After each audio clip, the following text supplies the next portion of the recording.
حکومت وقت کو کورونا وائرس کے حوالے سے ایک انتہائی مفید مشورہ۔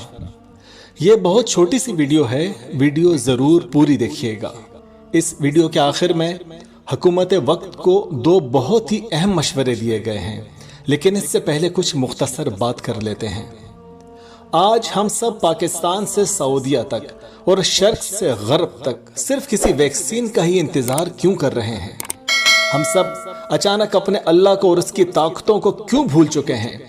ہم کیوں بھول چکے ہیں کہ اللہ نے فرمایا ہے کہ صبر اور نماز سے مدد لو؟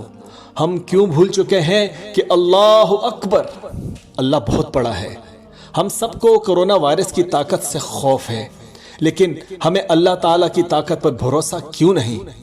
اس ساری یونیورس کو کنٹرول کرنے والے کی طاقت کو ہم کیوں فراموش کر بیٹھے ہیں؟ کیا ہم دعاؤں کی طاقت بھول چکے ہیں؟ کیا ہم روحانیت کو بھول چکے ہیں؟ اگر آج بھی ہم سچے دل سے توبہ کریں تو جس طرح جنگ بدر میں کفار سے مقابلے کے لیے فرشتے آ گئے تھے، کیا اب ہماری مدد نہیں ہو سکتی؟ لیکن شرط یہ ہے کہ ہم دنیاوی کوششوں کے ساتھ ساتھ اللہ تعالیٰ کی مدد پر بھی یقین رکھیں۔ اس سلسلے میں مشورہ یہ ہے کہ ہر مسجد میں ہر اذان کے ساتھ مساجد سے کرونا وائرس سے متعلق حفاظتی اقدامات کا بھی اعلان کروایا جائے، اور ساتھ یہ بھی اعلان کروایا جائے کہ اگر محلے میں کوئی بھوکا ہے تو اس کی خبر لیں۔ اگر آپ کے پڑوس میں کوئی بھوکا ہے تو اس کی خبر لیں۔ دن میں 5 مرتبہ یہ اعلان کروایا جائے ہر مسجد سے۔ ہر مسجد میں عرب ممالک کی طرح ایک پیپر لکھ کر دیا جائے کہ انہیں اس اعلان میں کیا کہنا ہوگا۔